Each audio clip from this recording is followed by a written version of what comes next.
Hey, thanks for joining me. We're going to continue on with my maybe favorite comic series of all time, Planetary. Um, this is a really interesting issue. Um, it is indicative a little bit of a problem that I have with this series that's kind of a minor problem, but it was still there. That being, like, looking at the previous issues, I've gone over all of these. There's like an obvious specific narrative that's going on with these characters. The lead character, Elijah Snow, the mystery of who he is and what he is investigating in the wider history of the Wildstorm universe, which has no ties to anything Wildstorm. It's all just stuff that Warren Ellis is creating, and just saying it's in the Wildstorm universe so we could pretend it's part of like the world that the Wildcats live in, but who cares?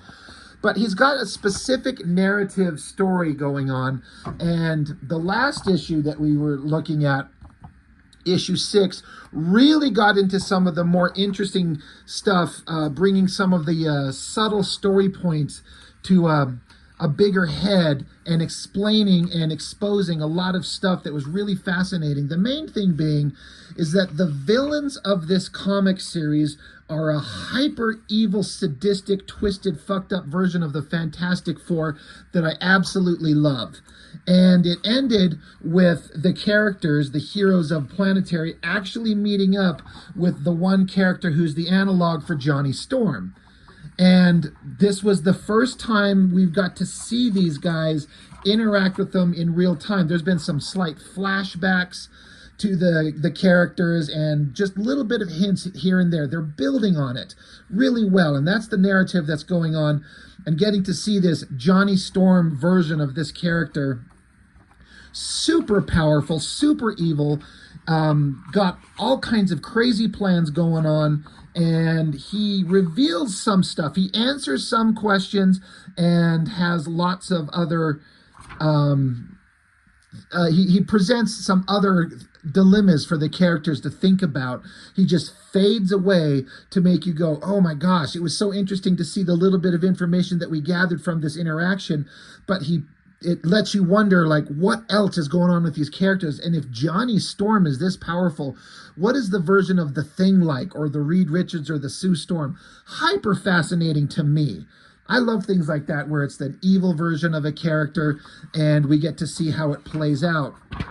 So I could not wait for the next issue. It's like, oh my God, oh my God, oh my God. The story's going, really digging into some neat stuff. So the problem is, and this is like a minor problem, but Warren Ellis is using this series to not just only tell the story that he's building on, like I just got done talking about, but he'll have commentary on other things too. And he'll stop the main story and throw in an issue that is still interesting, but has nothing to do with the overall arc of the storyline that's going on. And my problem is that these books had ended up having some big delays. The previous issue was September, and then this issue is January, so that's like 2 months. But there were times when there were big, long gaps. I want to say there was even one time when there was a year in between issues. So anytime I got an issue of Planetary, I was hyper excited because, God, they seemed to show up so infrequently at a certain point, and I was so anxious to find out what the story is going to continue being. And then on the occasion where he throws in and goes off in some other direction just to have some kind of conversation and commentary on some other kind of thing in the comics industry, it was a little bit like, oh, God damn it. I wanted to find out more about the story that's going on. And so this is one of those where he talks about a lot of stuff I have no personal history or understanding or knowledge of. Basically, he's talking about, as I understand it, I've had to do a little research on this. I mean, I've read it, and I kind of gathered what I knew from my limited knowledge, and I did a little bit of reading. So if you people who are watching this have a wider understanding and I get something wrong, or I'm a little bit unclear and you can kind of clarify, please, by all means in the comments, shout it out. But he's talking about, ironically, for whatever reason, the kind of like the British invasion of writers in the 80s and the characters that were there and the changes in the comic industry and the characters in the 80s specifically. Now, I was 10 years old in 1987, and that's somewhere around there where I started reading comics. And I just was reading Marvel's Spider-Mans and X-Men's and Captain America and stuff. I didn't know anything about the other stuff that was going on. I was too young. And then being a child of the 80s and a teenager of the 90s, as if you watch my channel, you know what I'm into. So there's a lot of stuff that goes on in this book that is going to be over the heads of a lot of people reading it who don't understand what the fuck he's talking about. But to its credit, it could lead you off in a direction to go seek out the stuff and learn about it. I love this cover. Got kind of like a Vertigo vibe to it. There's a character. I mean, it's become obvious inside the book, but just to shout it out. He's doing a conversation about the character John Constantine, and that's who that is supposed to kind of be. And again, I don't know if I even knew about the character of John Constantine when I read this issue. This is January of 2007, so it's almost 25 years ago as of this recording. If I'd ever heard of that character, I don't know. I did subsequently, as I kept going on through life and reading comics, see the name and just understand this is a character that people liked. And honestly, my biggest kind of exposure to him is the Keanu Reeves movie, which is a pretty underrated flick. I mean, I can't talk about how good the movie is as compared to the character because I've never read his original works. I just do understand they got the hair color wrong. That aside, that movie's pretty fucking awesome, all things considered. But this was kind of my first exposure to the John Constantine character, and it put kind of a understanding into my field of view that made me kind of understand and appreciate the character. The little bit of the character that I derived from this book, I saw in that movie with Keanu Reeves. I'm like, I see the similarities. And again, that's just a guy from standing back from afar myself, like not understanding the wider realities of the characters and the stories and stuff like that. So I hope that all makes sense. 7 minutes in, I'm barely flipping the book open. But Warren Ellis makes unconventional books. If you have not been reading Planetary and this is your first issue, goddamn, are you going to be thrown off, not understanding. I bet you're going to find interesting stuff in this, but it's really kind of crazy. So anyway, it just starts off. We got Jaquita Wagner, the drummer, and Elijah Snow. Jaquita says, Jack Carter's dead.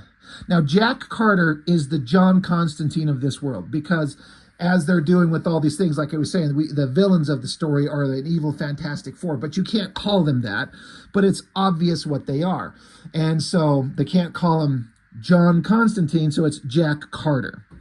She says, Jack Carter's dead. Drummer says, good. Elijah's like, who's Jack Carter? She says, old friend of ours, had serious connections to the occult underground, real player in the 80s. Drummer says, the word Snow is scumbag. She says, no, he was not. Drummer says, whatever, I'm biased. I wasn't sleeping with him after all. So she throws this bottle at him. He tosses it at her and she throws it back and she says, you coming to the funeral? So interesting setup. 6 panels, a few bits of basic dialogue, and it tells you just enough to get the story going. Flip it over. The 3 characters coming through. I love this tilted angle and this entrance to like a cemetery. The grading is kind of off kilter there. He also draws this, they're in England, and it's always kind of portrayed to be this cloudy, drab kind of not, it's not a bright, sunny kind of environment. And I've heard a lot of times England described that way. They'll describe it in here this way. Hell, I even sit here and think about that old Kevin Costner Robin Hood movie, where Morgan Freeman's character, is there no sun in this accursed country? And he says what did he say? The hospitality in your country is as warm as the weather. So I've never been to England. I've never been fucking anywhere.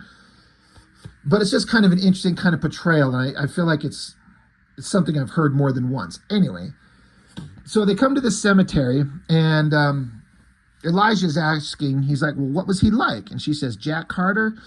Jack was everything you wanted London to be. And then it just cuts to a picture of him, and he's just saying, "All right, Squire." Again, I understood John Constantine constantly smoking. So that shot, again, if you know the character, I have to imagine you're like, I know what we're talking about. I get it. She says he was funny and smart and mysterious and sexy and scary. You know what they say, if you're tired of London, you're tired of life. For me, Jack Carter was London. I got to give it up for the creative team, Warren Ellis, the scribe, John Cassidy, the illustrator. I'm going to mention it, John Cassidy. He passed away just, 2-3 months ago? Very sad. Great colors, everything. But Cassidy's artwork in this stuff is just stunning. Love this shot of the guy standing here in the trench coat in kind of the scuzzy, kind of clouded old London. Chiquita continues, you could never get tired of him, and I'll miss him terribly, she says. You could kind of get a sense that she really has an affection for him. And again, if you know more than I do, please chime in, but I get a feeling that Warren Ellis is trying to express kind of a feeling that some people, and maybe he himself, would feel about the character and how cool he was back in the day and how things have changed and it's not the same. So Elijah says, you're never what I expect, Jaquita. And she gets this kind of like silent, sad look on her face. Now, this is a connection to the wider story. And then I remember going, there's something going on here, which will be revealed. We will get to it as time goes on. But the fact, this sad look on her face when he says, you're never what I expect. And there's something going on in her kind of her thoughts. So well done. So Drummer, he's like, he was our window on England in the 80s. Lots of strange stuff went on here, even without the costume stuff. So Snow says, costume? There were superheroes in England? Drummer says, sure. Jenny Sparks ran a team here in the 60s and again in the 80s. All went to hell, of course. So he continues, I think there were some holdovers from that too. 1 or 2 people wanting to do it right. You can never quite get rid of all the traditionalists, no matter how many condoms you sell. Jack let us in on all that and all the other stuff. And then he points to the sky, and you see like a guy in a red cape flying through the sky. Now, this is like, I'm not sure what I'm supposed to gather from this. Is it supposed to be like a version of Superman or just the standard superhero? You know, I feel like they're talking about some holdovers from the 1 or 2 people wanting to do it right and the traditionalists being the standard good moral superhero versus the dark, grim and gritty shit that was brought out in the 80s and the Dark Knight and Watchmen and things like that. I think that's what they're trying to allude to. Again, I didn't quite understand this when I first read it, but I kind of got a little bit of an understanding of it now. So Elijah says, one of these days, you pains in the backside will speak a complete sentence that I don't have to ask another damn question about. What other stuff?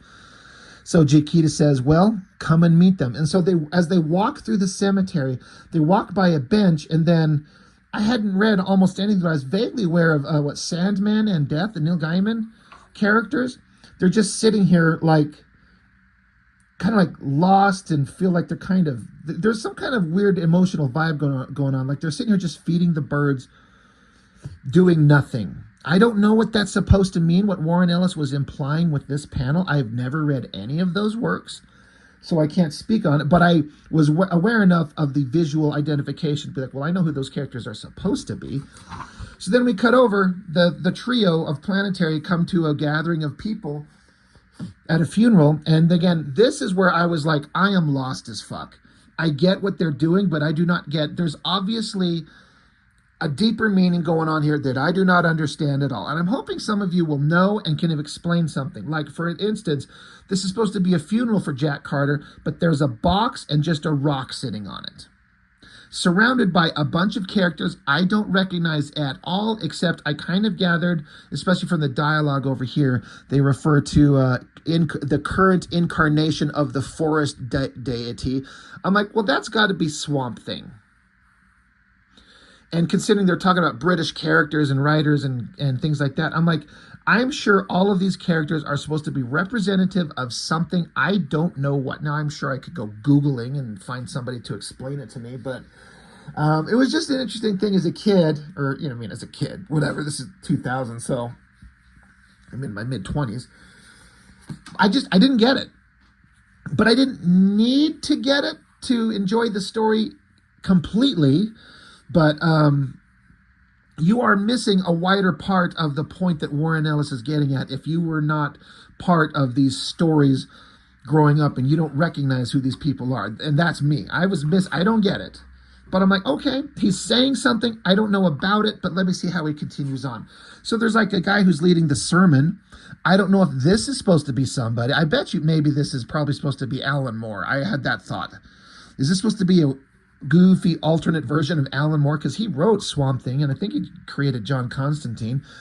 So she says, there's the shifting man, fell out of a shift door wearing some kind of bleed suit in 85. Current incarnation of the forest deity. They've been British-based since the time of Robin Hood, apparently. They say, Snow says, none of them look exactly happy, even for a funeral. She says, they're 80s people. Jaquita continues, Jack always said it was difficult for us Americans to understand what it was really like here in the darkest parts of the 80s. We had a doddery-old president who talked about the end of the world a little bit too often. It was being run by the wrong people. They had a prime minister who was genuinely mad. And then he gets into stuff that I feel like is like political commentary of the kind of ruling government in the 80s in England, of which I know nothing about. They say, there were even feminist and women's studies theorists who denied she was even... Oh, they say here, they had a prime minister who was genuinely mad. There were even feminist and women's studies theorists who denied she was even really a woman anymore. She was so far out of her tree. She wanted concentration camps for AIDS victims, wanted to eradicate homosexuality even as an abstract concept, made poor people choose between eating and keeping her vote. So that's commentary on the politics of the country at the time. I wonder how much exactly that is exactly true, because if there's one thing we all know in the current world, political conversations could get exaggerated, if not outright lies, in the worst way on both sides. And so it's just interesting to see that type of conversation has been going on forever. And it sucks, and we don't need to dwell on that. But continues, ran the most shameless vote-grabbing artificial war scam in 50 years. England was a scary place. No wonder it produced a scary culture. So then Elijah just looks at all these weird characters and he says, I don't know, maybe it's me, maybe it's the 10 years difference between here and the culture that produced them. But he stops and looks at him. He says, don't they look faintly ridiculous? And she says, probably. What doesn't look funny 10 years later? People bought flares, remember? He says twice. The important thing is how they dealt with it at the time. It was not the best of times, Jack told me. Jack told me a story. So then it goes to 1987, and then this is supposed to be Jack Carter, the John Constantine, talking. Like, this is his kind of dialogue. So this is like getting an alternate story from John Constantine himself. It says 1987. Some nights it never seemed to get properly dark in London. Cloud comes over and blankets the town, and the orange glow of the streetlights suffuses it so that London looks like it's trapped in amber, and us with it. And we all look up and nod to our mums and our dads and parrot the old, well, it'd be cold without that cloud cover. And don't for a minute think about being sealed in London with no escape. The sky was black and orange when I left the Lindsay Gaff above the shoe shop in Carnaby Street. I didn't look back. I knew she'd have her chops pressed to the windows, screaming her guts out and pulling weird faces. Sealed in brick and glass, there was a rippling sound like waves breaking just about audible from here above the taxis. It was her own stupid fault. Evil moo. I did me zip up indiscreetly in front of a bloke of 300 collecting for the Salvation Army, and made him give me 20 quid before angling off Carnaby into Beak Street, walking up into Soho's tangles. I'm like, all right. He says a lot of words. I'm like, I don't know anything he's talking about. But it sounds very, like a person who, like Warren Ellis, who's English and can write the kind of the dialect of the time, if I'm understanding it correctly. It continues here. And this is one of my favorite parts of the story, this little interaction. This is my first real interaction with who and what John Constantine kind of was. And I love this part. His narration continues. Christmas never does bugger all to Soho. It's grey and doomed and hopeless and life-sucking all year round. Even the beautiful girls new to the life, eager or calculating, add to the misery by implication. You know how their stories will end. I was just fancying a point at the Coach and Horses when I saw a man who wasn't there. So he's just like meandering around, and he looks and sees a guy who's not supposed to be there. And you can see through this drawing and the coloring, there's a guy who's colored differently than the rest of the thing, the image and the scene, like he's supposed to be invisible. And this guy that our Jack Carter sees, he says, "Oh, for God's sakes, you can bloody see me, can't you?" And so Jack Carter says, "Right so, Squire, though I can tell I'm not supposed to." So this stranger says, "Oh God, this gets bleeding worse, done it. You're Jack Carter. Guilty as charged, Gov, and you would be? Well, you'll work it out anyway, I'm bloody sure. I'm this year's Herod." And Jack Carter says, "Do what?" "Herod. Kill the firstborn, get the baby Jesus, all that. It's a job description these days, and it ain't like jobs are easy to come by, is it?" Jack Carter says, "Suppose not. What brings you to dear old Soho a couple days from Christmas then?" The guy says, "There's a posse lives up the arse end of Greek Street. I've got to pay a visit, if you know what I mean." Jack Carter says, "No, I don't know what you mean." So then a close-up on this stranger's face, evil, kind of creepy looking. He says, "Oh, come on. I mean, for all I know, it's rubbish, but no one needs a second coming this year, do they? I mean, Downing Street, all that. She does a marvelous job, doesn't she?" So I'm like, what? What is he talking about? So Jack Carter says, "This prostitute, you're telling me she's pregnant? Pregnant with..." And the stranger says, "Well, no one knows for sure, do they? But better safe than sorry. I mean, no one knows what's best for us better than the Prime Minister, do they? I'm just a civil servant government employee. I just do my job because them higher-ups than me, they know better, don't they?" So Jack Carter says, "It's bad enough I've just had to do something thoroughly bloody rotten to an old girlfriend because she tried to kill me and most of the people I know. But to bump into some bloody Tory civil servant spook off to butcher a complete stranger because she's inconveniently pregnant." So I thought this was interesting. The guy's basically saying there's some lady up the road there who might be pregnant with Jesus or the second coming of Jesus. And so we don't want that. We don't want something to disrupt the flow in the system. So they're going to go off and kill this person just in case it's true. And Jack Carter's like, "Jesus Christ, I can't believe I have to stop and find somebody who's doing shit like this." And this little kind of explanation, he was saying, "I've just had to do something thoroughly bloody rotten to an old girlfriend because she tried to kill me and most of the people I know." Is that a hint towards a past story of John Constantine? I'd really like to know. It makes me want to go read that story to understand this character better. So he's just like, "Gee, fuck it, I can't believe I run into you pieces of shit are going to, go kill someone because she's inconveniently pregnant and might bring about the second coming of Christ." So there's suddenly a bright flash, and he just stops and says, "Be thankful that's all I do to you, you toe rag." Like he just points at him and says, "Just be glad that's it. That's all I did." So then the stranger, he's like, bleeding Jack Carter, given the big bleeding I am, all mouth and trousers. He tries to walk off, walks into an invisible wall. The other panel, you can show that he's got his hands up on another side of the invisible wall, and he's facing us, his hands on it. He's encased in some kind of invisible force field from which he cannot escape, and then he's just holding onto the street sign, looking up to the sky. I'm like, fucking awesome. Like, just magical, kind of like trapping the guy. This Jack Carter, this John Constantine, I mean, again, this is a poor kind of comparison, but seeing all the cool shit that the Keanu Reeves character did, he's got all these little net gadgets and trinkets and all this knowledge to kind of interact and fight the occult and the monsters and shit like that. I'm like, that was really interesting. So I love it. So these are just the minor connections that I can make. Flipping the page over, we come back, because that was back in the 80s. That was years ago. Now we're back with the main characters in modern time. You see that guy's skeleton still holding on to the street sign. He's invisible, intangible, untouchable, and he just slowly died there, and there his skeleton still sits. I'm like, fascinating. So fucking cool.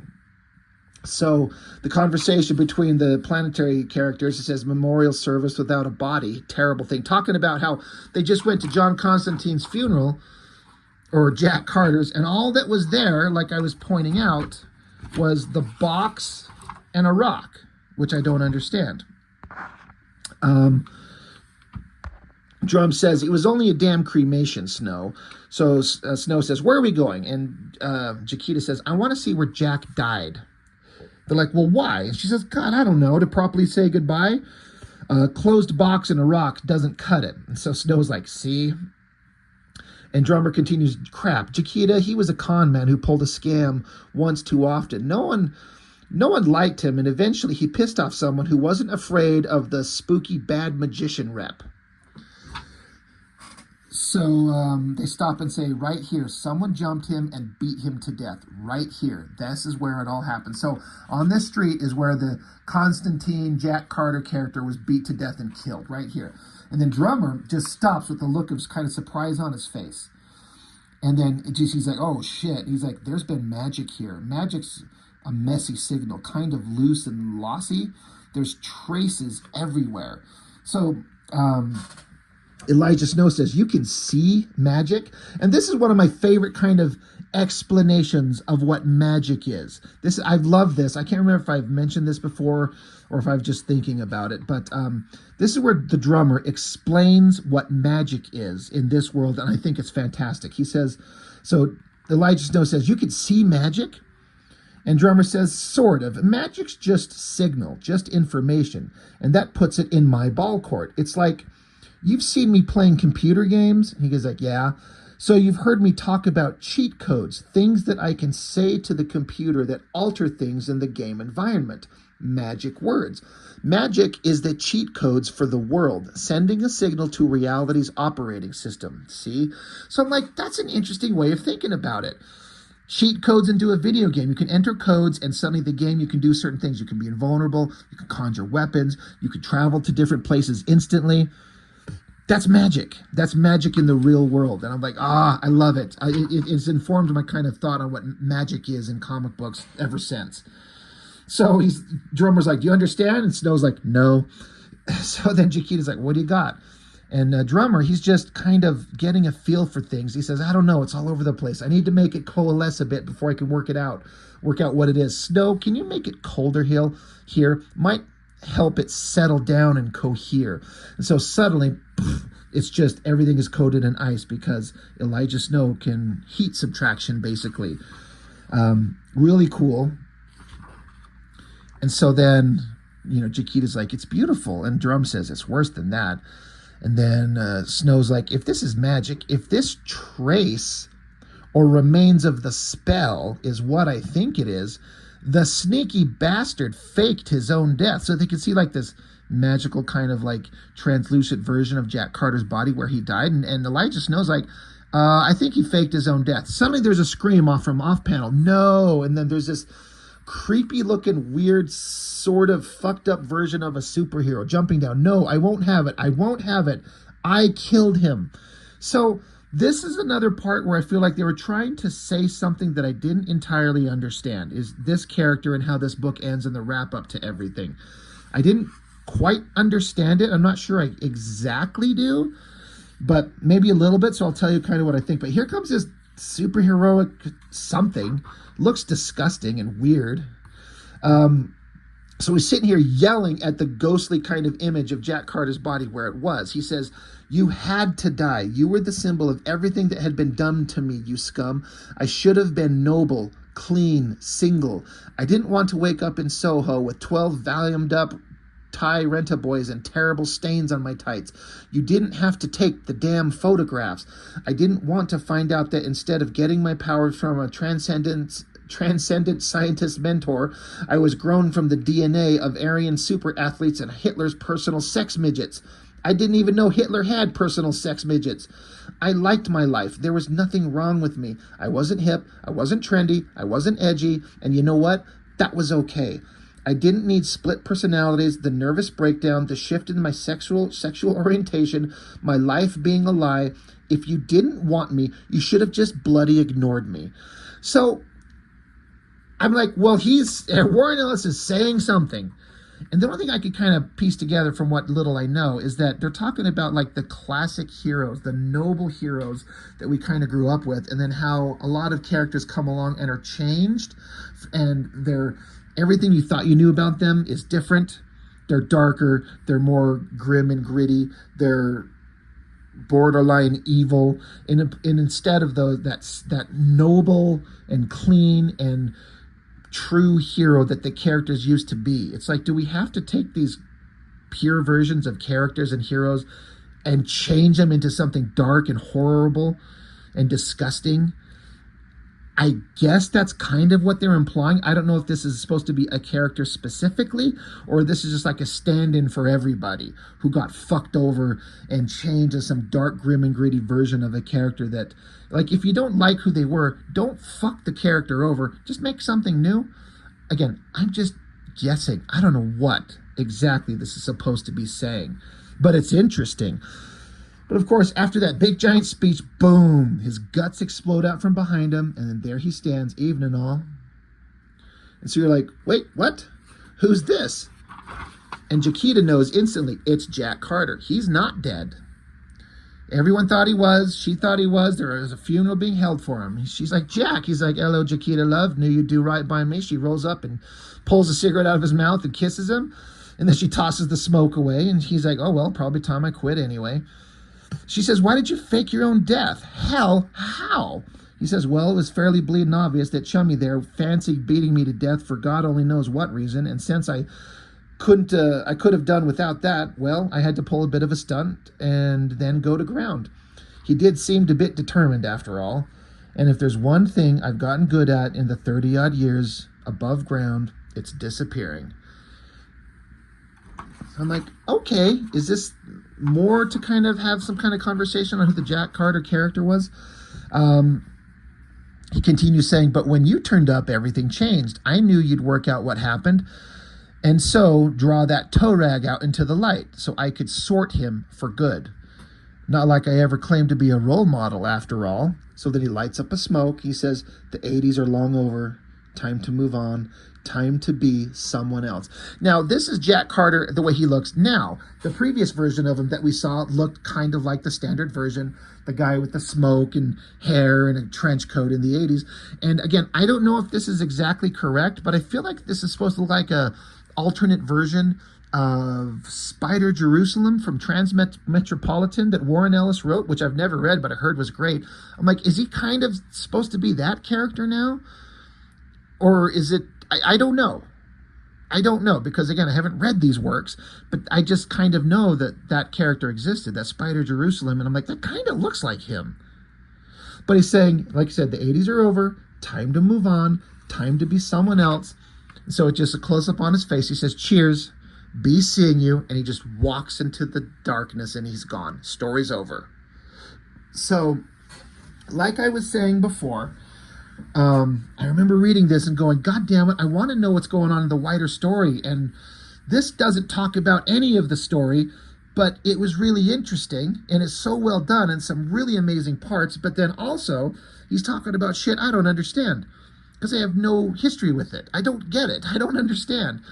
But it was fascinating as hell. So it's a great issue. And, you know, if you weren't reading this in real time with big gaps of time in between issues, it might not be quite as frustrating as it was for me, because I wanted to know what the hell was going on. I couldn't wait for the story to be told. And it was fascinating. I couldn't follow exactly because I don't know what's going on. That being said, it's another brilliant issue of Planetary. I am very anxious to hear any conversation that any of you viewers have on what I'm missing or what I've gotten wrong or what I don't understand about what is being said in this book.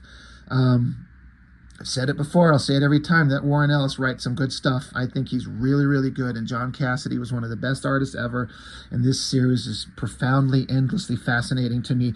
Even in the weird ones where I'm like, I don't get it, it's still really good, and I love it. So anyway, I guess that's all I got. Planetary issue 7. It's good stuff. Highly recommend it. And yeah, again, let me know in the comments. Tell me anything that you know. I would love to hear it about this issue. And I guess that's all. That's all I've got for now. Thank you for watching. I'll see you next time.